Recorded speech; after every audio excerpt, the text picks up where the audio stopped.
அடுத்த ஒரு வசனத்தை பாருங்களேன். ரோமர் 4:14.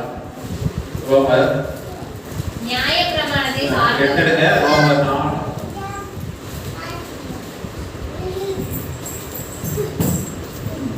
நியாயப்பிரமாணத்தை சார்ந்தவர்கள் சுதந்திரவாளிகள் ஆனால் விசுவாசம் வீணாய் போகும், வாக்குத்தத்தமும் ஆகும். சொல்லுங்க, நியாயப்பிரமாணத்தை சார்ந்தவர்கள் சுதந்திரவாளிகள் ஆனால் விசுவாசம் வீணாய் போகும்.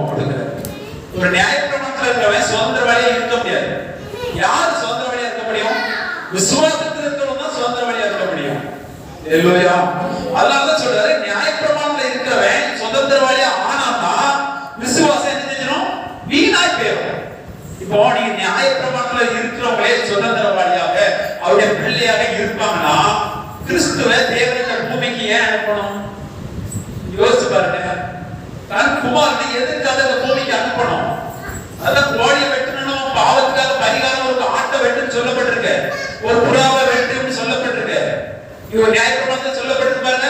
இந்த சட்டம் நியாயப்பிரமாணத்துல நீங்க ஒரு தவறு பண்ணிட்டாக்கி என்ன செய்ய, நீ பழி செலுத்துவாயாக, உன் பாவத்தெல்லாம் அதுல வச்சு நீ பழி செலுத்துவாயான்னு சொல்லப்பட்டிருக்கு. அதோட முடிச்சுக்கலாமே. ஏன் இயேசு கிறிஸ்து அந்த பூமிக்கு அனுப்பணும்? அது வாக்குத்தத்தம், அது உரிமையுடைய இல்ல. அதான் நியாயப்பிரமாணத்தை சார்ந்தவர்கள் சுதந்திரவாளிகள் ஆனால் விசுவாசம் வீணாய் போயிடும். விசுவாசம் வீணாய் போயிடும். அப்ப சுதந்திரவாளி யார் அப்படின்னா நியாயப்பிரமாணத்துக்கு உட்பட்டவங்க இல்ல. அல்லேலூயா. விசுவாசத்துக்கு உட்பட்டவங்க. அதுதான் ஆவியின் பிள்ளைகள். ஆவியின் பிள்ளைகளுக்கு எதுலதான் நம்ப முடியும்? நான் சொல்ற பாருங்க, இதெல்லாம் சொல்ற பாருங்க, நீங்க விசுவாசிச்சாதான் செயல்படும். அதான் அந்த சுதந்திரவாளி எதுல செயல்படும்? விசுவாசத்துல தான் செயல்படும். அல்லேலூயா. நீங்க சொல்றீங்க, நான் தேவனுடைய புத்திரனா இருக்கிறேன் அப்படி சொல்றீங்க. நீங்க சொல்றீங்க, ஒரு நோய் எல்லாம் நோய் நீக்கிட்டான்னு சொல்றீங்க. நீங்க பார்த்தீங்களா? அவர் நீக்கிறது நீங்க பார்த்தீங்களா? இல்ல. ஆனா என்ன செய்றீங்க? விசுவாசிக்கிறீங்க பார்த்தீங்களா? அந்த விசுவாசம் தான் உங்களை சுதந்திரவாளியா மாற்றுகிறது. யாரை? இயேசு கிறிஸ்துவை குறித்து விசுவாசிக்கிறபடினா. அல்லேலூயா. அதற்காக தான் இந்த பூமியில இயேசு கிறிஸ்துவை அனுப்பினார். நியாயப்பிரமாணத்தில் உள்ளவர்கள் சட்டத்திட்டத்தின்படி பிழைப்பார்கள். ஆனால் கிறிஸ்துவின் பிள்ளைகள் விசுவாசத்தினால் பிழைப்பார்கள். நாம் விசுவாசத்தின் சந்ததி.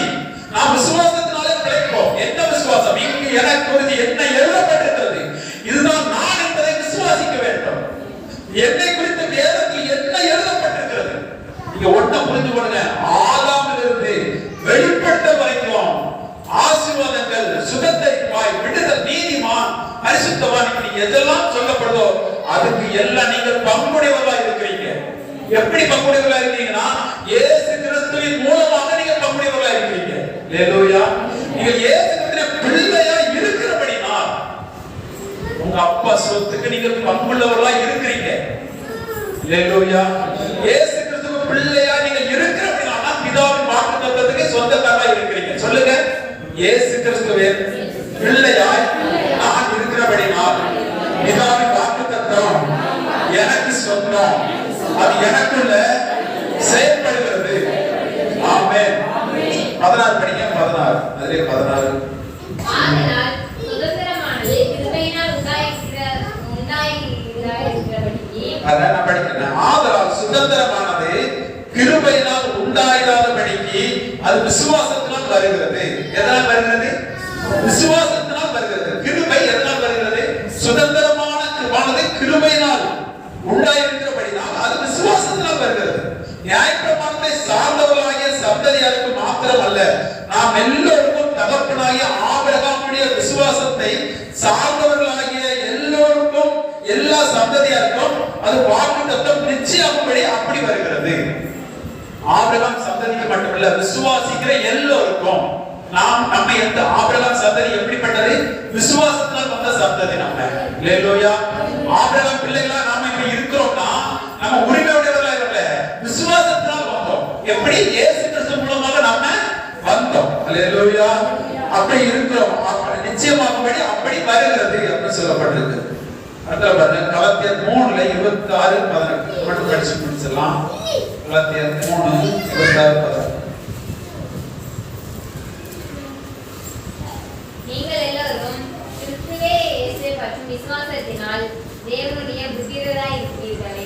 நீங்கள் எல்லாரும் கிறிஸ்து இயேசுவை பற்றும் விசுவாசத்தினால் தேவனுடைய புத்திரராக இருக்கிறீர்கள். பிள்ளை அப்படின்னு சொல்லப்பட்டிருக்கு.